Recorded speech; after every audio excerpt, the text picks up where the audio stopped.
معمولا چې په افغانستان کې بدې پیښې راځي، سیلابونه راځي، زلزلې راځي، که چېرته دغه موضوع په سوشل میډیا کې ټرند شوله یا ځاني تاوان پکې ډیر موجود و، نو معمولا دا موضوع ګرمیږي او ډیر افغانان او انجوګانې، مؤسسات، بنسټونه ټول کوشش کوي چې هلته ځان ورسوي او مرسته وکړي. که چېرته دغه موضوع په سوشل میډیا کې ټرند نه شوله او که چېرته ځاني تاوان موجود نه و، بیا د مرستو د لیږد پروسه او د خلکو د مرستو کولو پروسه ډیره نیمګړې او کمزوري. خو یوه ښه خبره دا ده، الحمدلله هر وخت چې زموږ افغانان پوه شوي دي چې زموږ یو بل هیوادوال ته غم رسېدلی، درد رسېدلی، تاوان ورته رسېدلی، دوی په څنګ کې پاتې شوي دي. موږ د دې ډیره ښه تجربه لرو. واتساپ ته، ټلیفون ته، زموږ اکاونټونو ته میسجونه راځي، حتی زموږ خویندې، زموږ ورونه ژاړي د خپلو افغانانو په حالت باندې او تر خپل وس مطابق د مرستې کوشش کوي او هڅه کوي تر څو د دې خلکو لاسنیوی وشي.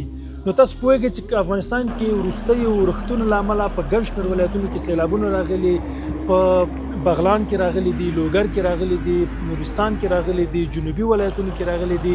موږ به ګورو چې چېرته زیان ډیر موجود و، انشاءالله د هغوی د مرستې کوشش به کوو. په دې کاروان کې ستاسو د ملتیا هیله لرو. زرنج به ورتیر شي، بیا به دا خبره درته پوره کړم. نو له تاسو مننه کوو چې موږ سره په دغه سفر کې همیش ملګري وئ. تاسو ته مې یوه ډېره اسانه لاره جوړه کړې، 650 شمېره چې ده دا یو شارټ کوډ دی، تاسو لپاره آماده شوی دی. د خپل موبایل له لارې د پیام ځای ته یې ورسئ، د 20 افغانیو نه تر 15,000 افغانیو ارقام درته دوستان پر سکرین واچي.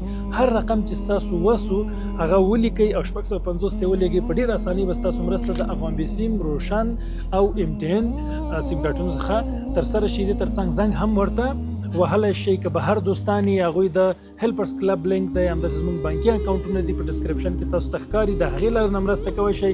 او بالاخره د افلاین ډونیشن لپاره تاسو د منیګرام، ریا، ویسټورنیان حوالې له لارې د دې سفر ملګري کېدلی شئ. راځئ د خپلو ګرانو افغانانو تر څنګ ودرېږو او خوشحالي ورته ورکړو، همکاري وکړو او لاسنیوی وکړو.